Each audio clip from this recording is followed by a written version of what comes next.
Katera Rising by J.D. Evergreen. Chapter 5. I hiss at the burn in my leg and force myself to keep running. Every step makes the wound pull like it's being torn anew. Blood trickles down my boot, and I must be leaving spatters of it across the dirt. I run, stumbling over uneven ground. I have never been outside the compound before.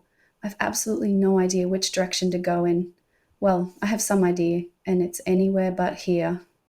I sprint away from the compound, my heart hammering in my chest as I dodge holes and rocks, ignoring the burning throb of my injuries and the uncomfortable jostle of the bag on my back.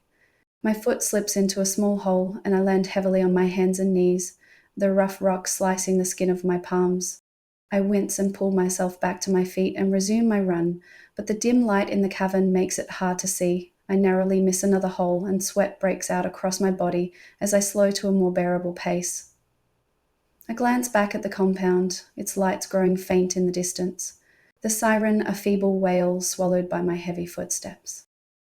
The compound is far behind me, but my thundering heart keeps me running. My feet pound with every connection they make with the uneven terrain, and my ragged breaths catch at my throat, drying my mouth. I take a deep breath, trying to steady my inhalations, but the panting continues. A low growl comes from the darkness, accompanied by many footsteps as they thump the ground. My blood runs cold. Only one creature could track me so quickly in the darkness of the cavern, a Ceree, and it's close. My heart jolts, pounding in my chest. I pick up the pace, and my legs burn in protest. I run at a speed I didn't know I possessed, dodging rocks and holes faster than ever before. Never have I been this scared, not even in the arena. And I've been plenty scared in the arena. Another growl erupts from the darkness, and I push on. The Ceree is much faster than me. Even if I manage to keep up this pace and stay in front of it, I will tire at some point. I will make a mistake and fall. It is a well-known fact Cerees are bred for their endurance and brutality. If there is an option, I would rather not witness the Cerees' unique talents. Taking a chance, I dodge a large boulder and glance behind me. My foot connects with a rock and I tumble. Throwing my arms out, I land hard in the dirt, and a jarring pain shoots from my elbows to my shoulders. I bite the inside of my cheek and let out a small gasp. I roll over in time to see a giant three-headed dog. Its jaws foam and saliva drips to the ground. Its oily fur glints in the cavern's dim light, and its muscles ripple with each bound the creature makes as it barrels towards me. Green spikes along the creature's spine quiver with anticipation and shake with each eager bound the animal makes. Bright red eyes take in the sight of its fallen victim and gleam with excitement. I scramble to my feet and run. I dodge another boulder and spot a small cave entrance. I head for it, but the beast gains on me with each of its massive leaps. I won't beat the Ceree to the cave. I can let it catch me, or I can turn and fight. I draw my sword and turn to face the beast. It comes to a halt, wary of the weapon in my hand. A rumbling growl crawls from the monster's many mouths. The Ceree throws back its heads, and they howl into the darkness of the cavern. I slowly back towards the cave, and the Ceree matches me pace for pace, all three heads lowered and waiting for me to make a mistake. I can't look back or the creature will pounce, and so I can only guess the direction of the cave entrance. Footsteps and yelling pierce the dim cavern. The guards have found me. I throw away all caution and slash at the creature. It steps back and snaps its jaws at my fist. I draw back, and a guard comes from the side, shrieking a battle cry, running at me, his sword held high. My training kicks into high gear as my brain registers the guard's intent. I will not be going back alive with him. I crouch and push my sword into his stomach as he rushes me. He flips over me, the force of his run and the motion of my sword propelling him forward. He lands on the ground with a thud, pained gurgles spilling from his mouth. I plunge my dagger into his neck, ending his suffering. The dog slashes its paw across my arm, and I punch it in the closest head. The beast whimpers and retreats. Another two guards appear, and they drop their torches on the ground, setting an eerie light for the scene taking place. I pick up the sword of their fallen comrade and grip it in my other hand. The handle is slick with his blood. They swing their swords at me, and I work on keeping them between the dog and me. That task alone takes up most of my strength. Blades dance as I concentrate on keeping the guards and Ceree at bay. One guard steps too close, and a quick flick of my sword across his neck has him falling to the ground, gurgling on his own blood. I quickly take down the last guard. I pull my sword from his chest, and a blow from the side sends me sprawling in the dirt. My swords fly from my hands and land just out of reach. I gasp for breath as the beast's massive weight settles on top of me. I struggle. The Cerebee's many jaws snap close to my face and a splatter of saliva coats my skin. I wriggle a few inches, but my bag snags on a rock. Cursing, I try to reach my weapons, but they are too far away. The beast's jaws clash at my face every chance they get, and I am forced to turn away from my weapons. It lunges at me, jaws wide and gaping. I lift my arm in defense, and the beast latches onto it.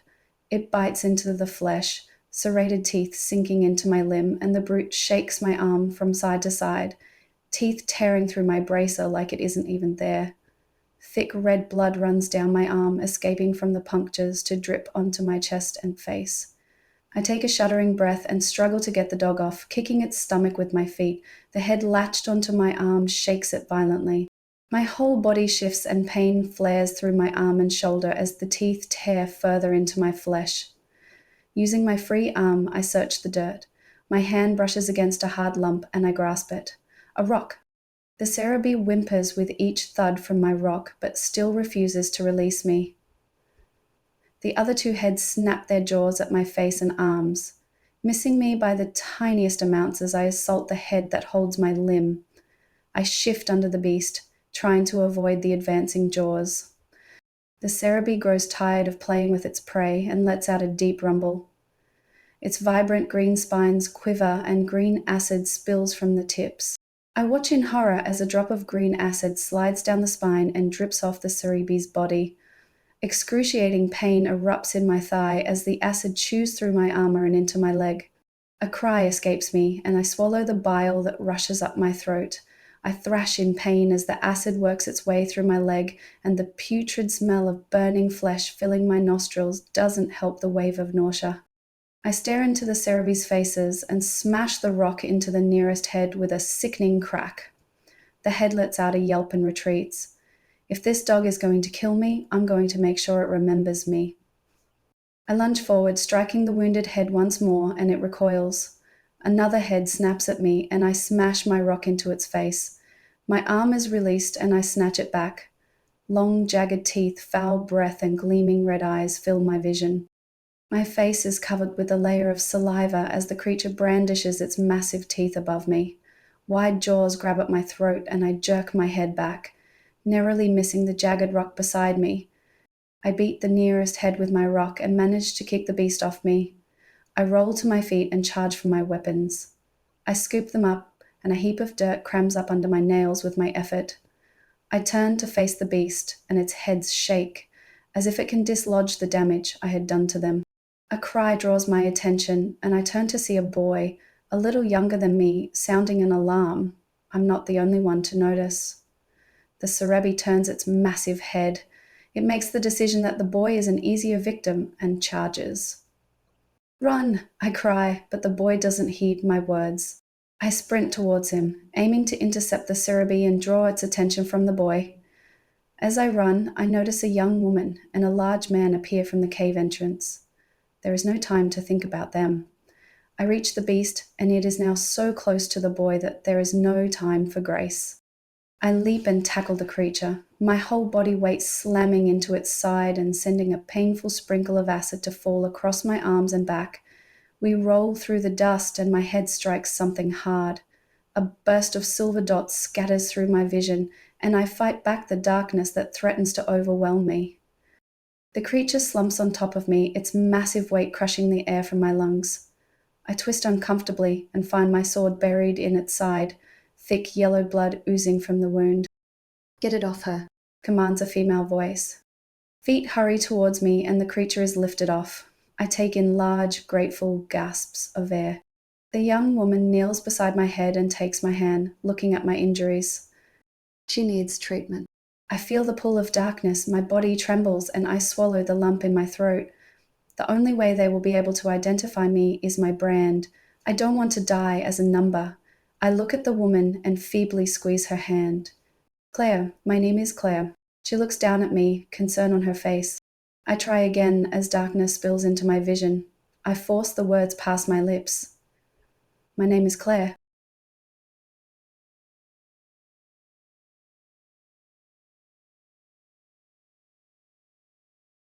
And that's the end of chapter 5. Claire barely survived her first encounter with the Ceree, and let's be honest, that thing is going to have nightmares about her now. If you enjoyed this chapter, don't forget to like and subscribe so you don't miss the next one. New chapters release Mondays, Wednesdays, and Fridays, so mark your calendars. And now let's talk in the comments.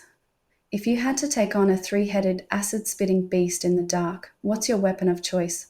Would you be as brave as Claire, or would you be making a run for it? Let me know below. Thanks for listening, and I'll see you in the next chapter of Katera Rising.